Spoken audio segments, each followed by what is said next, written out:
You wake up tired. You move through your days like you're supposed to, checking boxes, showing up, saying the right things. But somewhere along the way, something inside you went quiet. And you're not sure when it happened. You're not sure if anyone's noticed. Maybe you haven't even let yourself notice. There's a heaviness you carry that has no name. You're not depressed, not exactly.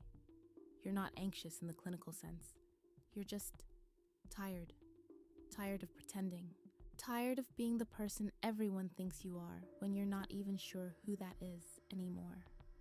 This is emotional fatigue, and it doesn't announce itself the way physical exhaustion does. It doesn't leave you gasping for air or clutching your chest.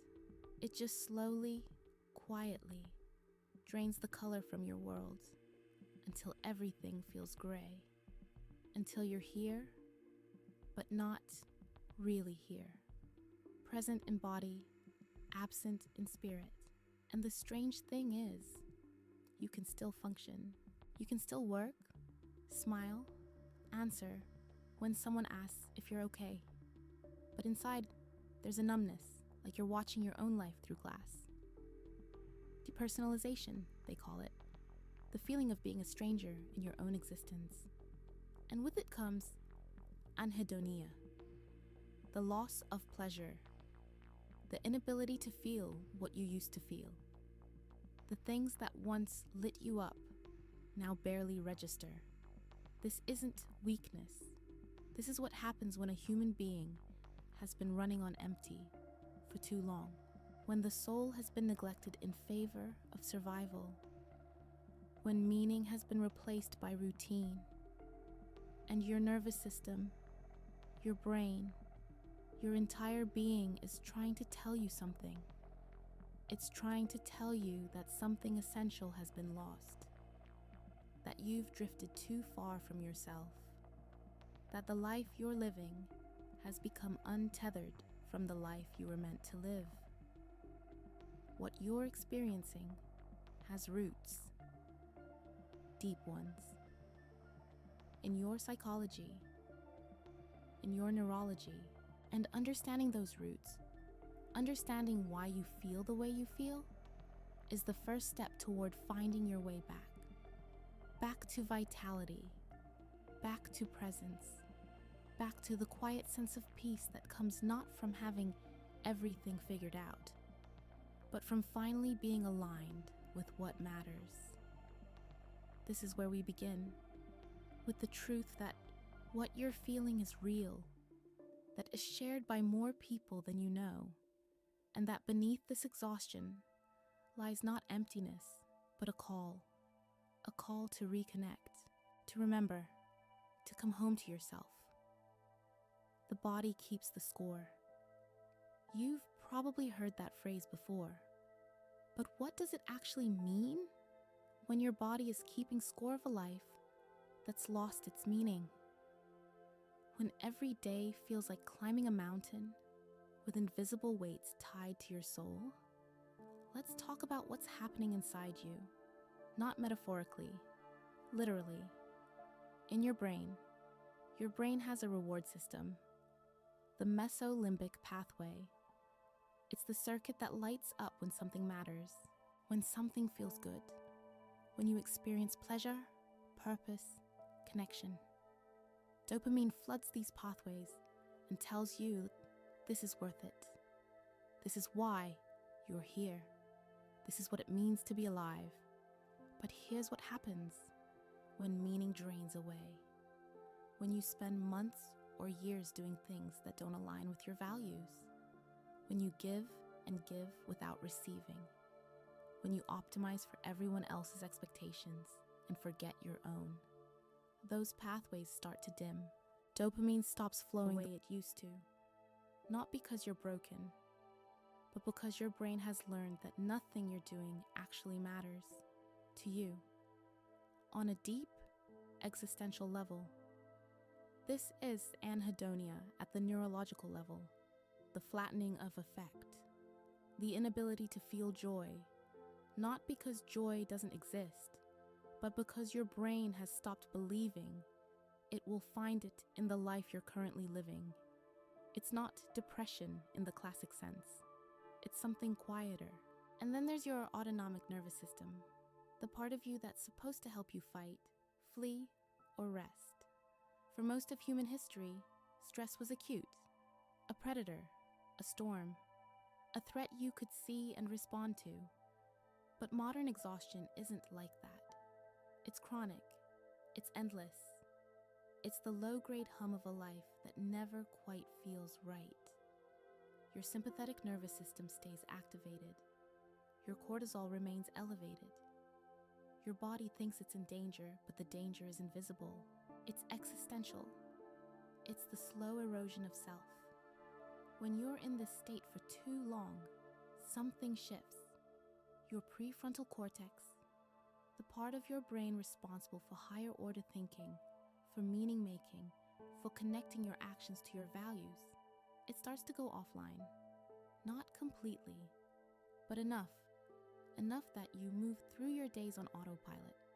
Enough that you stop asking the big questions because asking them hurts too much.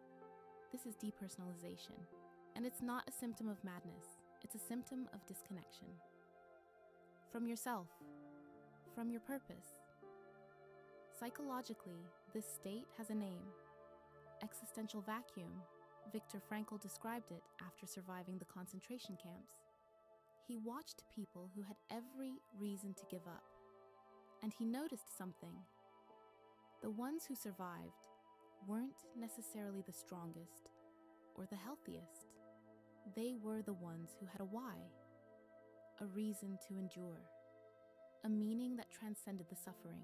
And in the absence of meaning, he observed, people don't just feel sad. They feel empty, hollow, like life is happening to them rather than through them.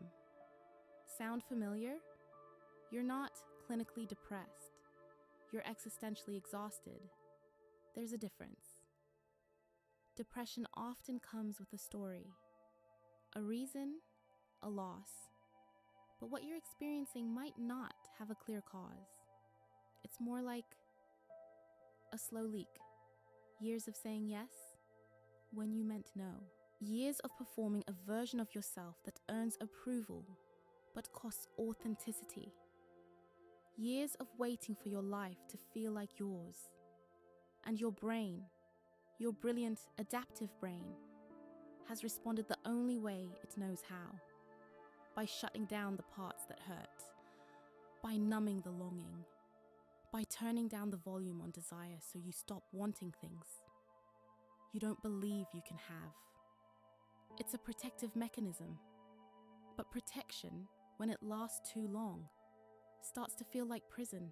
Empathy fatigue plays a role here too, especially if you're someone who feels deeply, who absorbs the emotions of others, who carries the weight of the world like it's your responsibility. Your mirror neurons, the parts of your brain that help you understand and feel what others feel, they've been working overtime. And without boundaries, without reciprocity, without time to replenish, you've given until there's nothing left, until even your own emotions feel foreign. This is why you feel foggy, why decisions feel impossible, why you can't remember the last time you felt truly excited about anything. Your cognitive resources are depleted, your emotional reserves are empty, and your soul, if we can call it that, is asking you to stop, to listen, to recognize that this exhaustion is not a sign that you're failing at life. It's a sign that the life you're living is failing you. So what is it, exactly, that's been lost? What's missing that turns a functional life into an empty one? Meaning, but not the grand, dramatic kind. Not necessarily.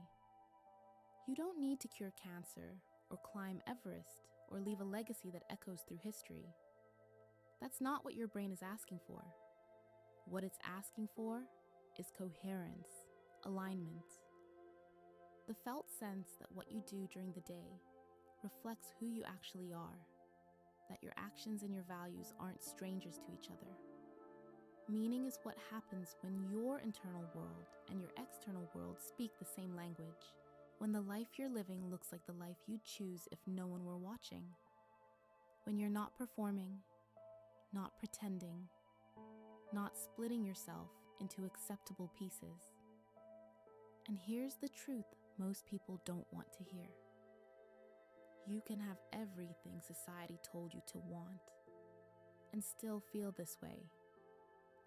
The career, the relationship, the house, the stability. You can check every box and still wake up feeling like you're suffocating, because those things were never the point. The point was always whether they meant something to you, whether they were chosen or inherited, whether they came from your core or from the accumulated expectations of people who don't have to live your life. Depersonalization happens when the distance between who you are and who you're pretending to be becomes too great. When you've been the good child, the reliable employee, the agreeable partner, the strong friend for so long that you've forgotten there's a self underneath all those roles. A self with needs, with desires, with a perspective that might not align with what everyone else wants from you. You start to feel like you're watching yourself from the outside, going through the motions, saying the right things, but there's no one home, no vitality, no spark. Because vitality doesn't come from doing what you're supposed to do. It comes from doing what's true. And truth requires presence. It requires you to be here, fully, in this body, in this moment, not rehearsing the past or anxiously scanning the future, here. But presence is exactly what you've been avoiding, because presence hurts when your life doesn't feel like yours. So you numb, you scroll, you stay busy, you fill every moment with noise, so you don't have to hear the quiet voice inside that's been trying to tell you something, that's been whispering, this isn't it. This isn't what I'm here for. This isn't enough. Anhedonia is what happens when you've been ignoring that voice for so long that it stops trying. When pleasure becomes inaccessible, because nothing you're doing is pleasurable on a soul level. You're not engaging with life, you're managing it. And management doesn't light up the brain's reward centers. Connection does. Authenticity does. Purpose does. Purpose doesn't mean you need to know your life's grand mission. It just means you need to feel like your days matter. Like the small things you do ripple outward in ways that align with something deeper than survival. It means your work feels like contribution, not just obligation. Your relationships feel like exchange, not just extraction. Your time feels like it belongs to you, not to a system that will never care about you the way you care about it. And here's where philosophy meets neuroscience. The existentialists knew this. Sartre said, "We are condemned to be free," meaning we can't escape the responsibility of choosing, of deciding what matters, of creating meaning in a universe that doesn't hand it to us. And when we abdicate that responsibility, when we let others choose for us, when we sleepwalk through our days waiting for permission to want what we want, we pay a price. The price is this: the slow death of the self, but it's not irreversible. That's the part no one tells you when you're in the thick of it, when you're so numb, you can't remember what feeling felt like. When you're so tired you can't imagine ever feeling rested. It feels permanent. It feels like this is just who you are now. But it's not.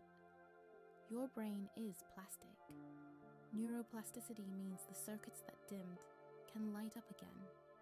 The pathways that went quiet can reawaken but not through force, not through doing more of what's already exhausted you, through reconnection, through small, intentional acts of realignment, through the slow, patient work of coming back to yourself, of asking, what do I actually want?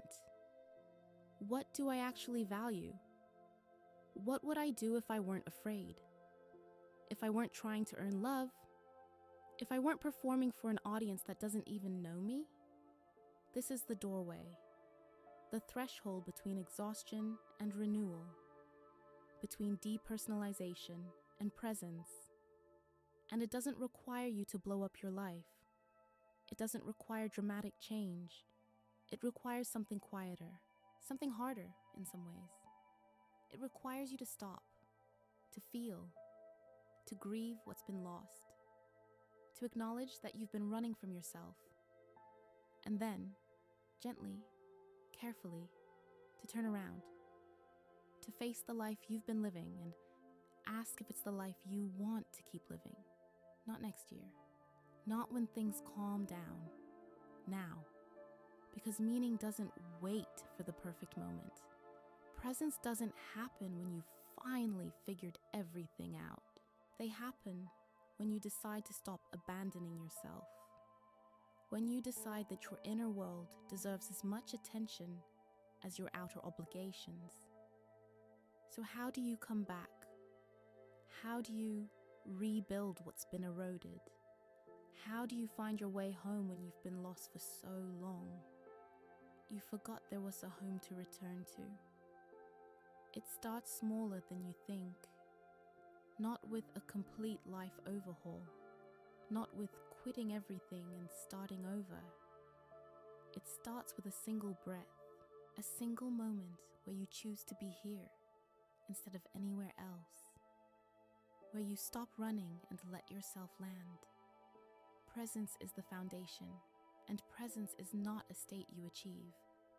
It's a practice you return to, again and again, because your mind will wander, your anxiety will pull you into tomorrow, your regret will drag you into yesterday.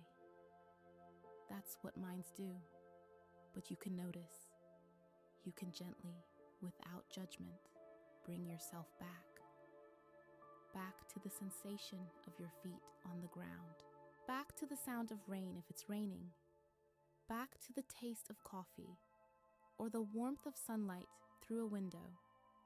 These aren't distractions from the real work.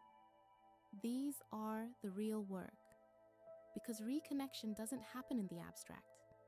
It happens in the particular, in the specific textures of your actual life. Your nervous system needs to know it's safe to feel again. And safety doesn't come from thinking your way out of exhaustion. It comes from embodiment, from dropping out of your head and into your body, from moving, breathing, sensing, from giving your autonomic system permission to recalibrate. When you've been in survival mode for months or years, your body doesn't trust that the threat is over. It's waiting for the next demand, the next disappointment, the next reason to brace. So you have to teach it slowly that rest is possible, that you don't have to earn the right to exist, that your worth isn't contingent on your productivity. This might look like saying no to things you used to say yes to out of guilt or obligation, or the fear of disappointing people who were never worried about disappointing you. Boundaries aren't walls. They're the edges that define where you end and someone else begins. And without them, you dissolve.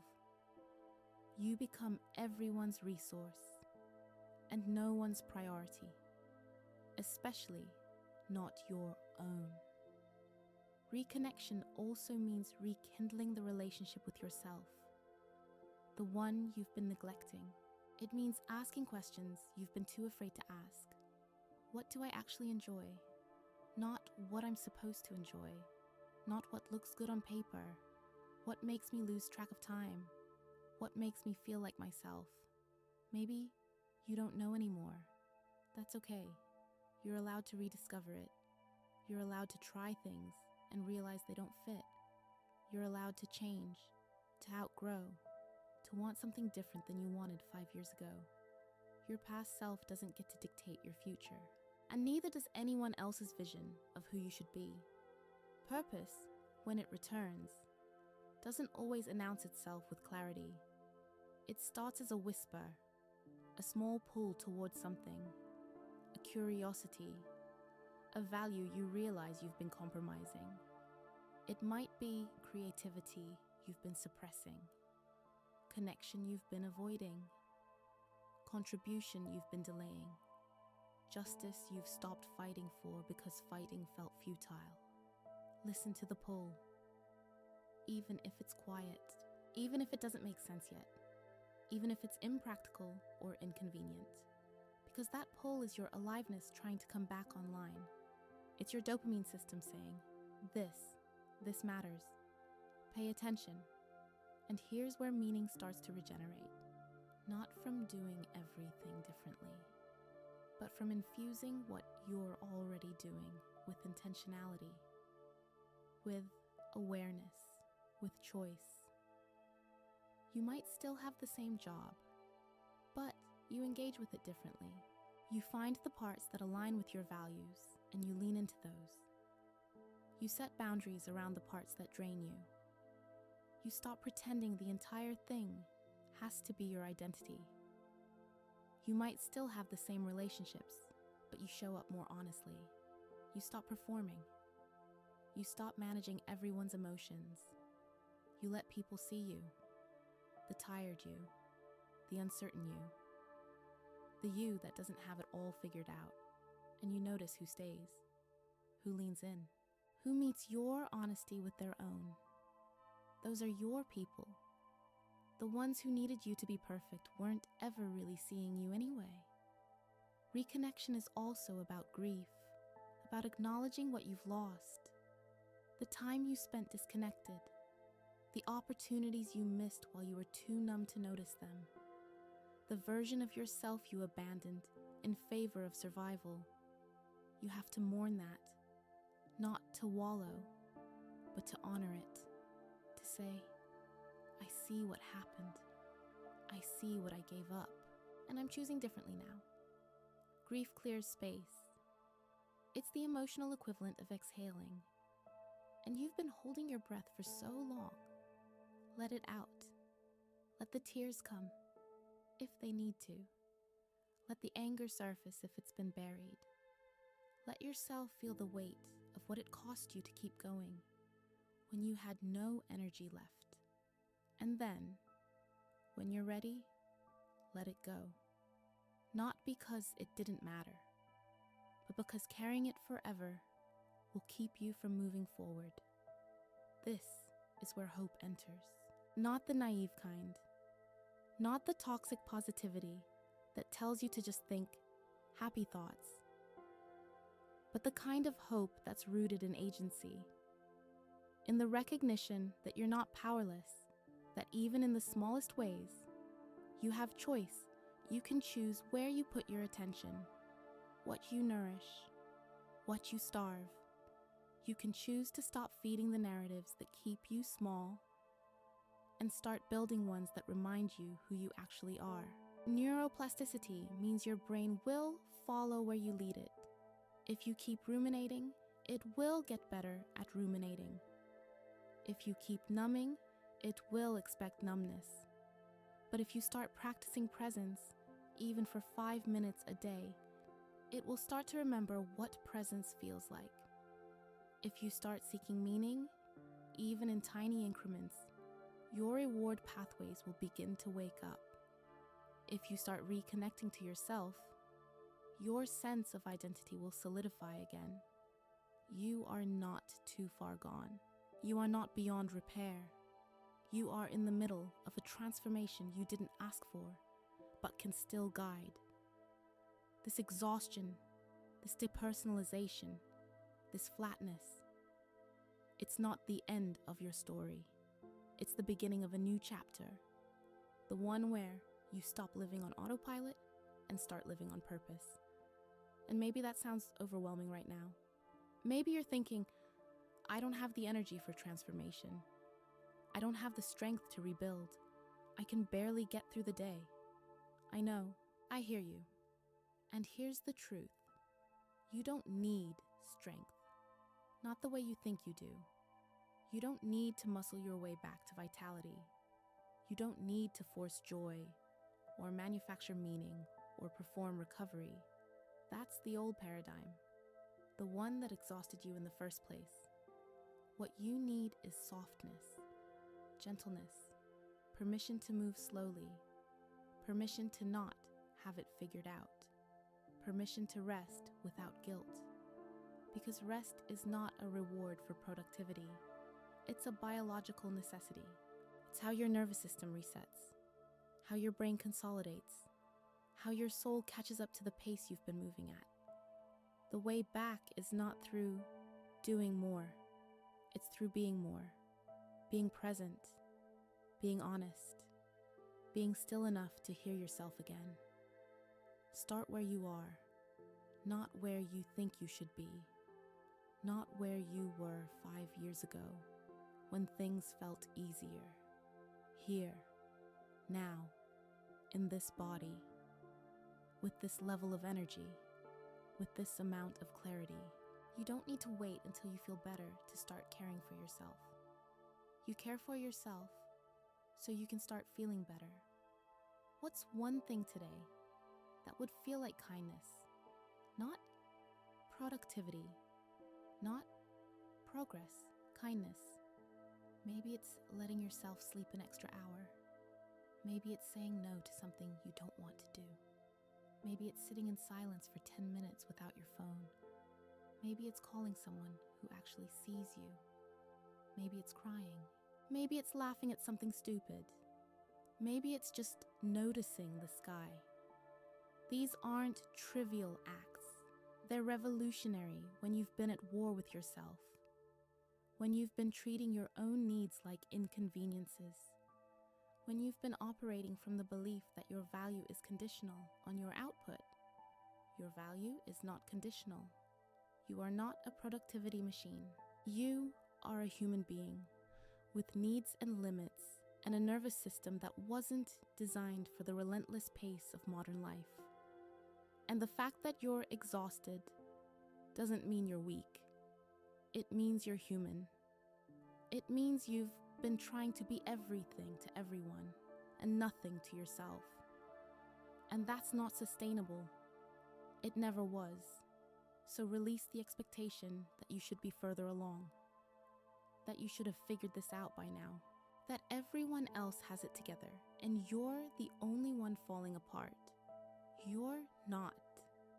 You're just one of the few honest enough to admit it. And that honesty, that willingness to stop pretending, that's where healing begins. Healing is not linear. Some days you'll feel better. Some days you'll slide back. Some days you'll forget everything you've learned and revert to old patterns. That's not failure. That's being human. You don't have to do this perfectly. You just have to keep choosing yourself.